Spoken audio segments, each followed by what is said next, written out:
Hey guys, welcome back to another video. So I've got the 6.4 Hemi installed in my Jeep Wrangler. It's a 2013 Rubicon, and I have a Nag 1 behind the Hemi. I think it's time for an upgrade from the Nag 1 to the 8HP 70. I'm looking to get a little bit of a lower RPMs on the highway, but then also give a more sporty feel for the transmission.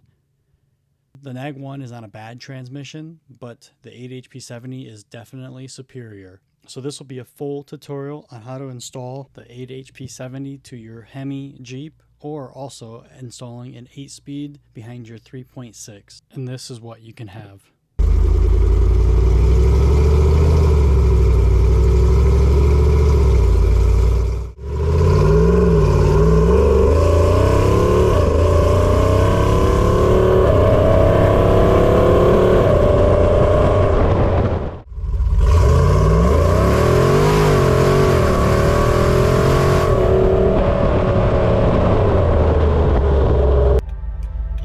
Have the Nag 1 and that's what you're planning on using, don't get me wrong, it shifts nice. You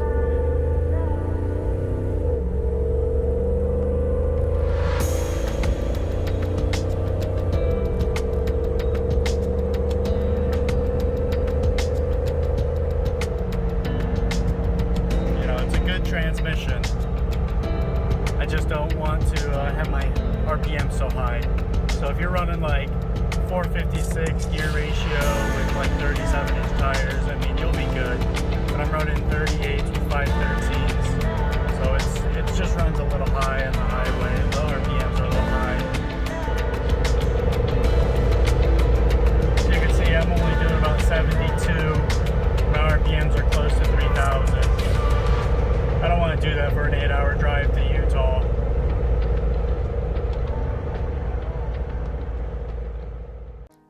Alright, got my 8HP 70 in today. Need to unwrap it, remove the TCM, and send it to Jeep Speed Shop to get flashed. Once it's there, they will upload a Challenger tune onto the TCM, and this will allow tap shift to work. But they recommend first installing the transmission and making sure that everything works before removing the TCM and sending it to them. But first, let's flip over the transmission and take off the oil pan. There's going to be 13 oil pan bolts, and they are a T40. And I was actually able to reuse the bolts on the metal oil pan. And here's the TCM. You're going to take that T40 Torx bit and remove the 18 bolts that are holding in the valve body. And I'm going to post a picture to show you exactly which bolts need removed.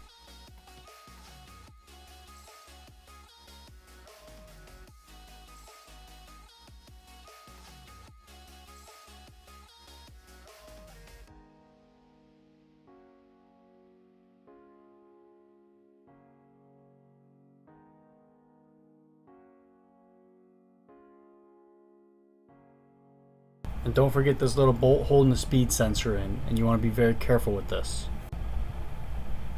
Next, you're going to flip this lever up. That's going to allow you to remove the actual plug, and it can be very difficult to remove. You will have to kind of pull and wiggle it out. And now it's time you can actually remove the valve body, and be very careful with the speed sensor when pulling the valve body out. Next, we get a T27 and we pull out the 5 bolts that hold the TCM onto the valve body, and I'll post a picture so you can see which ones need removed. Be very careful with the TCM also.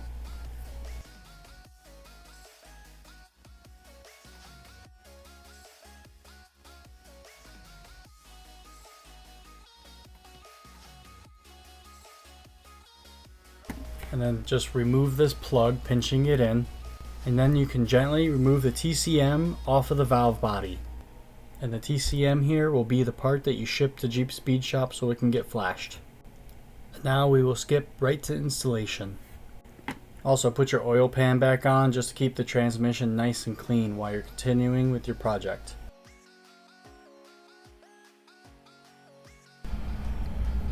So we got our TCM back from Jeep Speed Shop, so now we're going to install it. Being very careful. And make sure when you install it, all the clips click into the solenoids.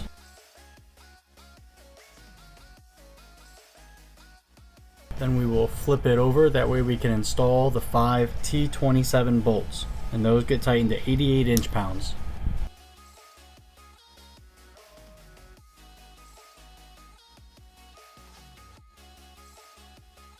Now we're going to remove the oil pan, and this lever needs to be flipped forward in order to install the TCM.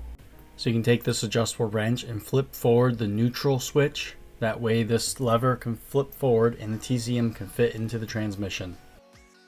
Now we can install the valve body, and you want to be very careful making sure the valve body is seated flat before you start torquing anything down. And don't forget to insert your wire harness plug into the outside of the transmission before you lower this lever and put the bolt in. Here are the bolts again for the valve body that you need to torque down.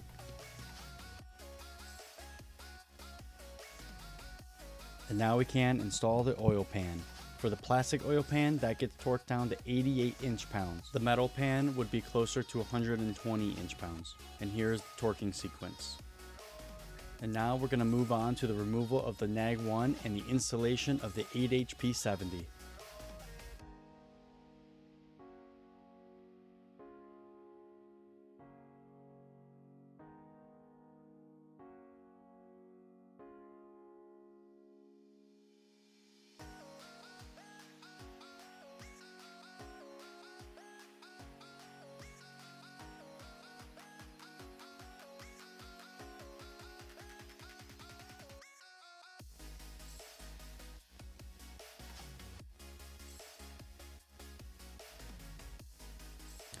So I've got the modified nag 1 right here with the hemi bell housing. I need to separate the transfer case and the transmission. I need to swap out the shift cable bracket for the one on the BOM right here, because the stock one will not work.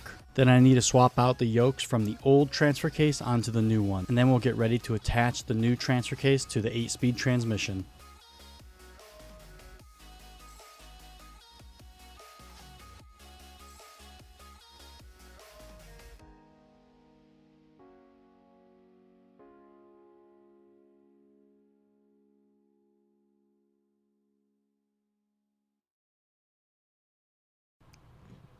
Alright, so here you can see the 8HP70 on the right.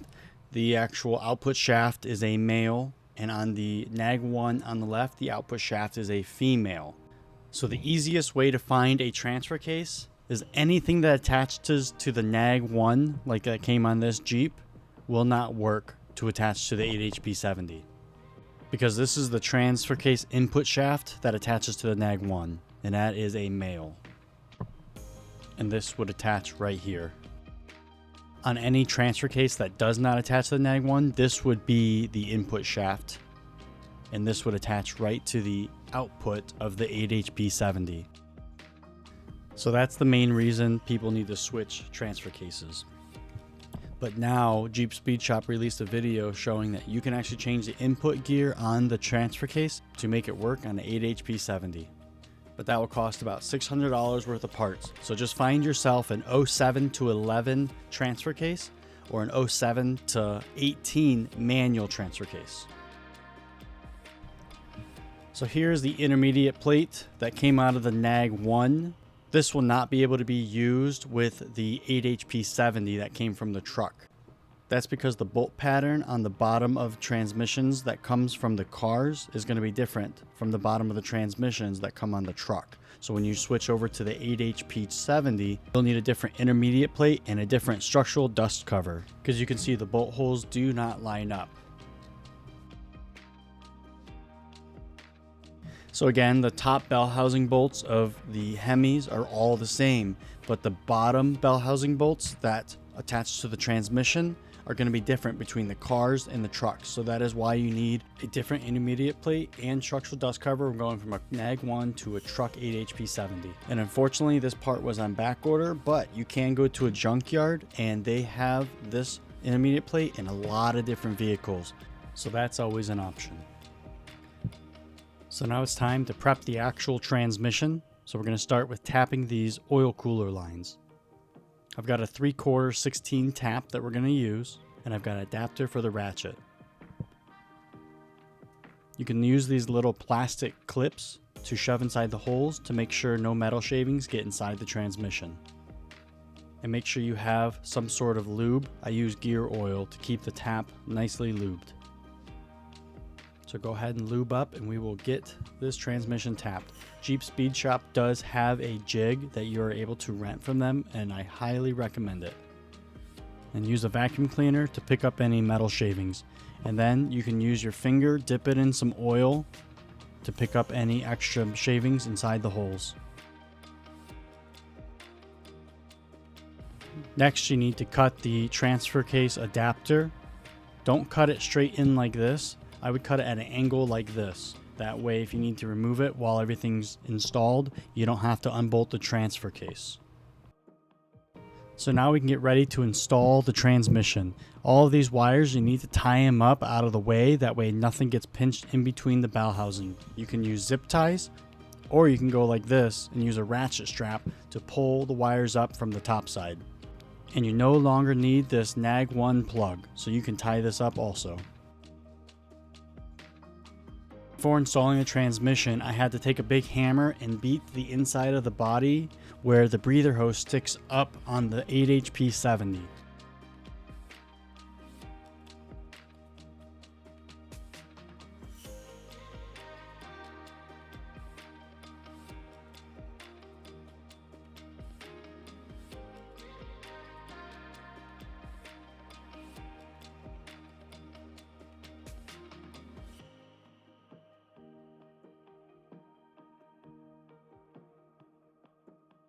Alright, and after a little bit of struggling, I got 2 bolts in. Before you actually install a transmission, you want to make sure that the torque converter is all the way seated into the transmission. And that usually takes spinning it around to the left and right, maybe 3 to 4 times each. That way it fully gets seated in there. And when you bolt up the transmission, the torque converter should be able to spin freely. Also, when lifting up the transmission, if you're doing this alone with one person, I would recommend doing it without the transfer case attached. The whole transmission wanted to lean over to the right, and I believe that's because the transfer case was adding a lot of weight on the driver's side. But if you have 2 people, you can easily maneuver this transmission and transfer case as one unit. And remember to like and subscribe if you're enjoying these videos or finding them useful.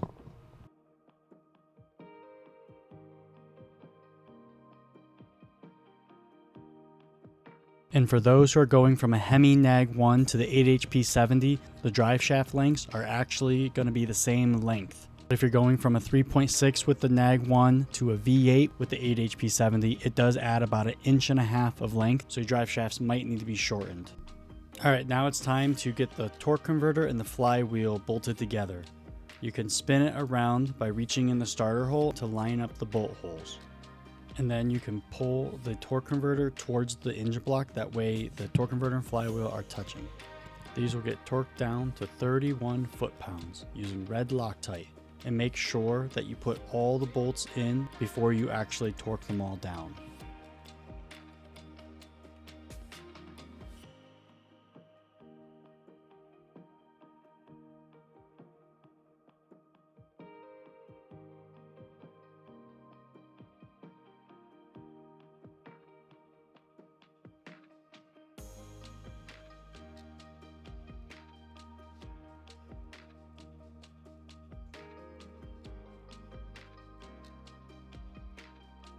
Next, we will install the structural dust cover, and there is a very specific torque sequencing for this, so I will post a picture here. Basically, you tighten the structural dust cover to the transmission first, tightening the 80 inch-pounds, and then you tighten the engine block bolts to 80 inch-pounds, and then you retighten it to the transmission at 40 foot-pounds, and then you retighten the bolt going to the engine mount to 40 foot-pounds. Next, you could attach your transfer case shift cable. Also, with the Nag 1, the starter is on the passenger side, but with the 8HP70, it's going to be on the driver's side, and it's going to be a different starter that's listed in the BOM. Next, we're going to be inserting the fittings into the side of the transmission, so we can clean them out with a little bit of brake cleaner sprayed on a rag, and then you can clean off the fittings. Using a high temp thread sealant, but also using a surface prep activator for the thread sealant. So you can spray a little bit on the rag, and then you can wipe the insides of the threads with this. And then you can apply the high temp thread sealant to the actual fittings.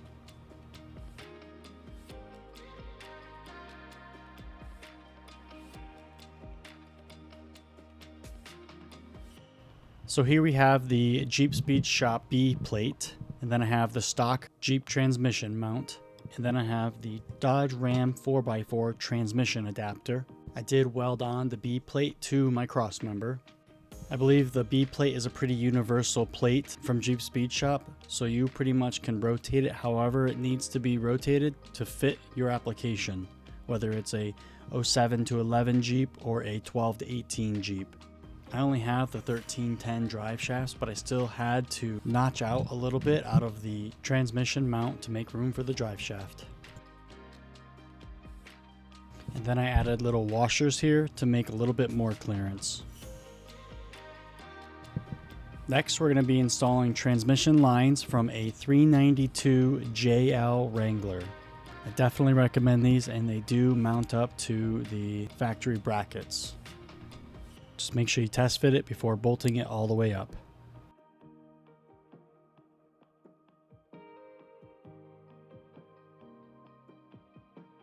And this is the final installed product. It is nice and tucked close to the engine block.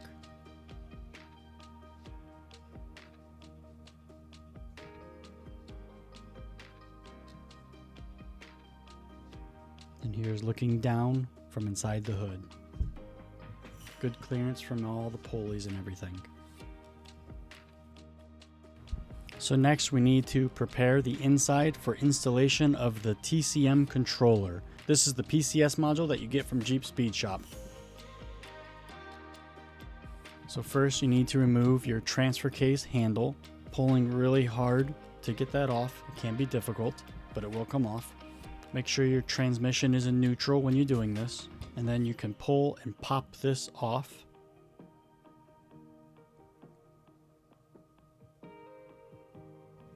And then there'll be 2 screws on each side here, and then 2 screws in the rear. And then there'll be a couple plugs under the seat that you gotta disconnect first.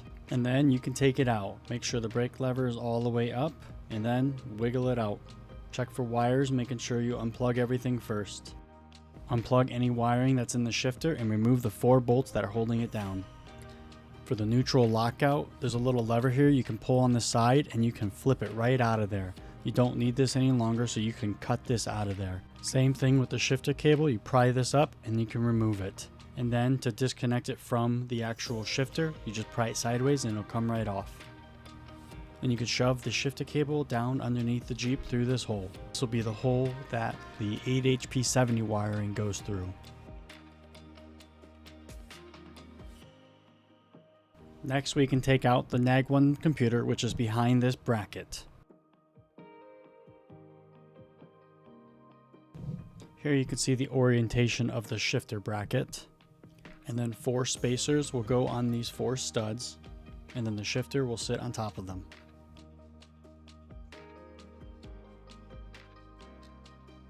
So now we can start with the wiring harness. Take off this piece of the end of the wire plug that goes in the transmission.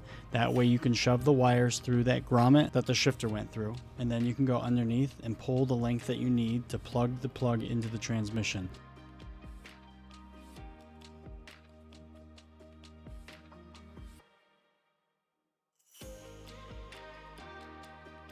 But first you have to put this plastic piece back on, and these little notches will line up with the actual plug and make sure it's fully seated on there, and it'll snap into place. And then you can plug in the transmission.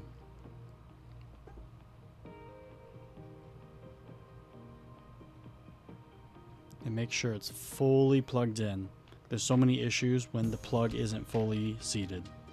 Alright, so next we need to figure out routing of the wire harness, but Jeep Speed Shop has updated their wiring harness, so you're only using 5 actual connections. The red will go to the battery, the yellow will go to keyed power, and it has to have power when cranking. The black will go to ground, And then the purple connection will be your 2 canvas connections. And I will link their video for that right here. So first I'm going to route most of the wiring so it's going to be stored above my feet under the dash. Then we can mount the actual PCS controller, and it can go right here. And you can use 2 tap screws to hold it in.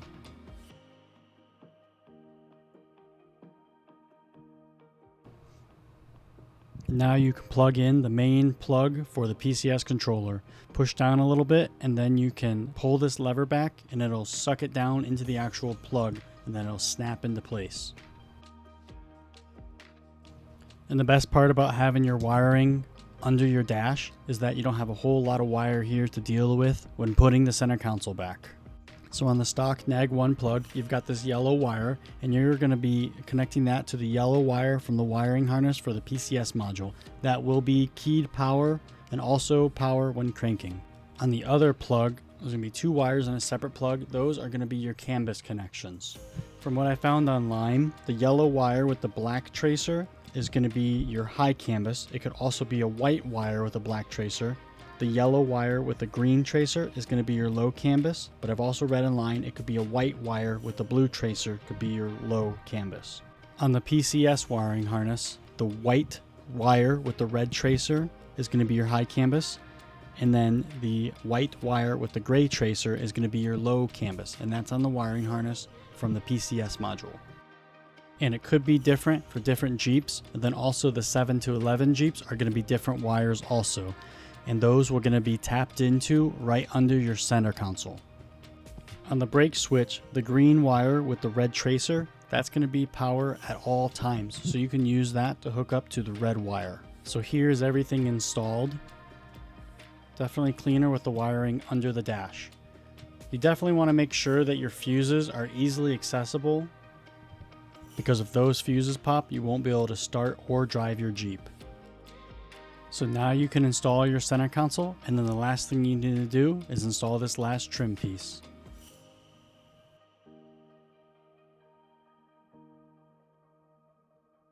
And then what I made for the shifter to cover this hole is a leather shift boot. I'm going to take some Gorilla Glue and glue this to the actual plastic piece for a clean, finished install. And now it's time to fill up the transmission. I am using Max Life from Valvoline. I've seen this online that this works for our transmissions, and if you're on a budget, it works perfectly. If you're not on a budget, I would just use the regular 8-speed ZF transmission fluid. The way that I'm going to be filling it is using air pressure to push fluid up the hose into the transmission. As you can see here, it works, but then I switch to a little bit thicker hose. That way it can fill faster. And it should take at least 9 quarts of fluid. If for some reason it does not take that much fluid, then you can follow certain fill procedures online to verify that you filled it all the way. The procedure that I found online had me lift up the rear axle and drive the vehicle, putting it in second gear and getting the speed up to 20 miles per hour. But there were also several steps in those instructions, so I would look it up online.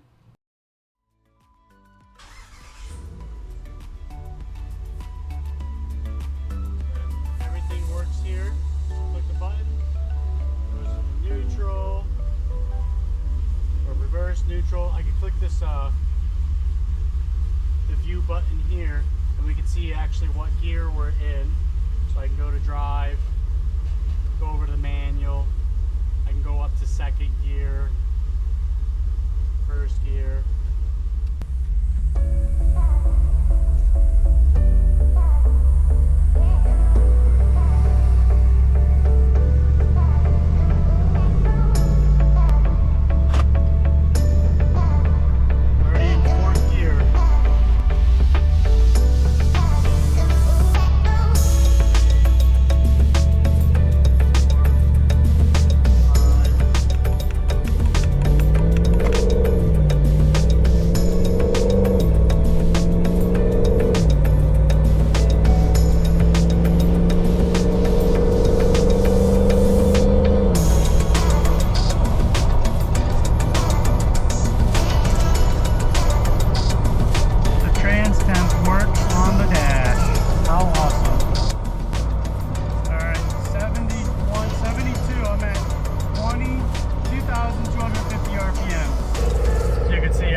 connected it to the OBD port for the transmission that came from the PCS module for the controller.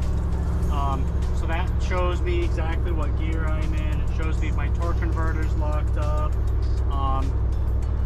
That kind of shows me basically the things you need to know. A little bit better than the PCS software.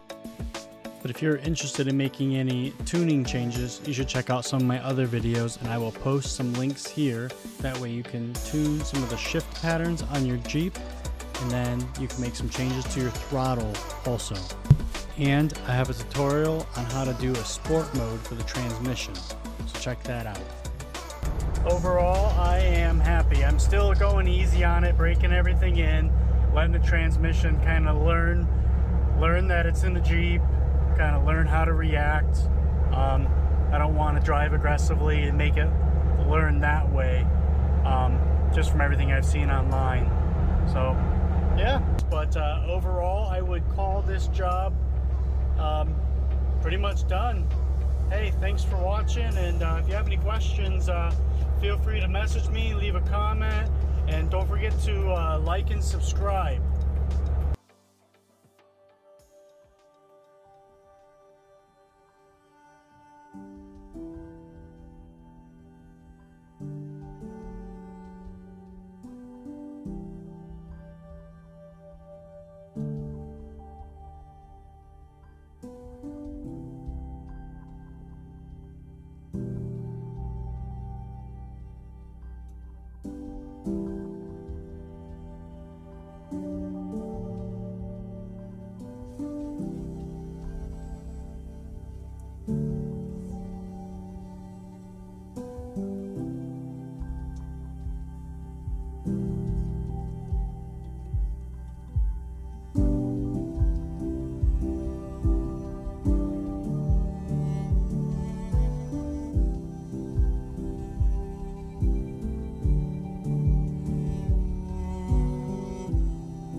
What?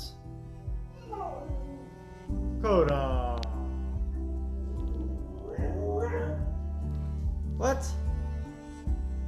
I was just at work, okay? I was only at work.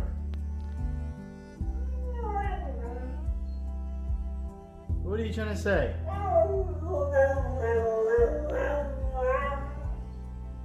Don't be so mean.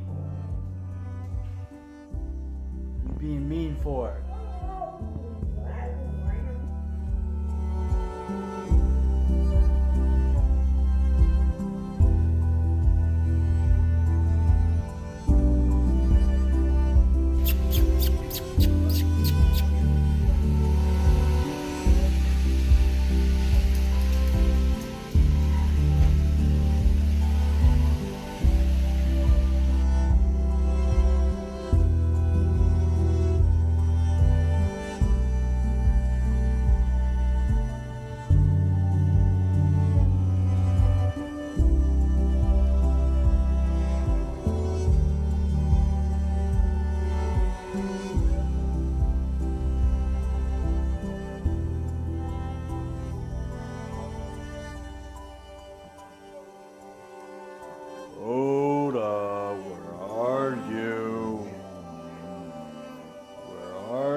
What? What, Dakota? Do you miss Mommy? You miss Mommy? You miss Mommy, Dakota?